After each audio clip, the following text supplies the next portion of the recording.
Hi, it's August 4th, and I'm going to give you an update from my other garden today. This is the garden I have at the back of my business. So here I've got some green beans. These are my Jade 2 variety. They're a wax bean. They're a really nice bean. They've got good flavor, good color, nice dark green color, and they're pretty big. They get to be about 6-7 inches long, and really nice variety to grow. They can really well and they freeze really well.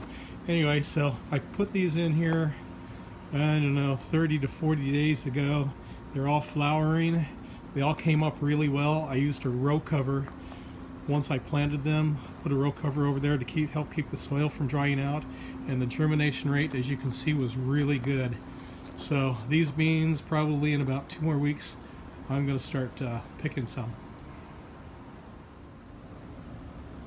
Now I want to show you how I trellis this. I planted everything down here, and then I've got this netting up here, and this is electrical conduit pipe, and it's 1/2 inch. And I've taken this, and these posts are 6 feet tall, and across here I have, like I have at home, I did a center support because the plants just get too long to do a 9 or 10 foot span. So I took this, and this is just a 2x4 that I drilled a 5/8 inch hole here and 5/8 inch on either side, and I just put the piping into that, and I didn't have to attach it or anything, but what I did was when I put these pipes in, I leaned them inward a little bit so there'd be tension to force those into that hole, and so that keeps the center pipe in place, and I don't have to worry about it moving around and falling out and the whole thing collapsing. Now for my cucumbers and my cantaloupe, they have the little tendrils, these little things that they use to climb and attach themselves. They grab onto whatever they grab onto. But I've got some cucumbers down here. I got one right there. That's about 5 or 6 inches long.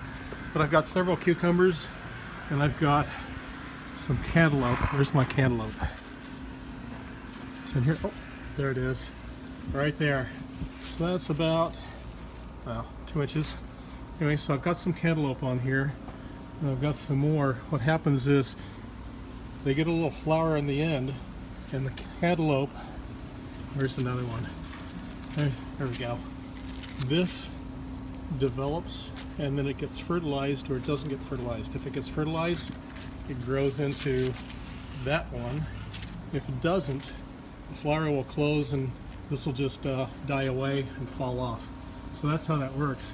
I don't get here early enough in the day to hand pollinate these like I do my pumpkins, but they're coming along really well. I'm really happy with this. I'm going to end up getting a lot of cucumbers. It looks like a lot of cantaloupe. Now, a couple things about the squash. As they started to grow, these squash got so heavy that they were pulling the netting forward and falling down over the front of the bed. Now what I did is I took another pipe here and I ran it in front of the netting, and it's supported by this post right here, and I ran it all the way across to here. And this keeps them from pulling this netting forward. You see the netting is now pretty much upright.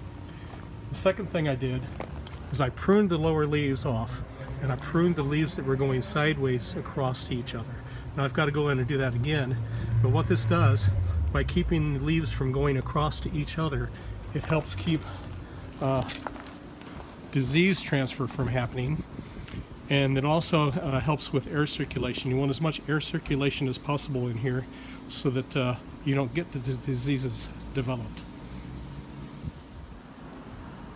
One thing I've decided to do, as my cucumbers and the cantaloupe start to get larger and they're going to grow up over the top here, I'm going to train them to go to the left because I have a lot of room over here. My yellow and green squash are not going to get that tall, and so I've got all this room back up here for these plants to grow that way and get plenty of sunshine. So as they go, I'm just going to walk back here and take these, like this one right here, and just train it to go all the way across to here as far as I can go, and I'll just zigzag these around, and they should get plenty of sunlight and produce all kinds of whatever they are. Cucumbers. Yep, they're cucumbers. Cucumbers here, and the cantaloupe. So it's been a long week. Hard to remember certain things when you're talking about everything. So anyway, that's the plan for this, so I can get as much production as I can out of this bed. Okay, so that's it for this garden. It's turning out pretty good. Going to have good cucumbers, good cantaloupe, good squash, and acorn squash when that starts to develop and they get pollinated. And the green beans are going to go really well too. So as always, if you like this video, please give it a like, and if the information on my videos is helpful, please subscribe to my channel. I'll be back again soon with more stuff. Bye-bye.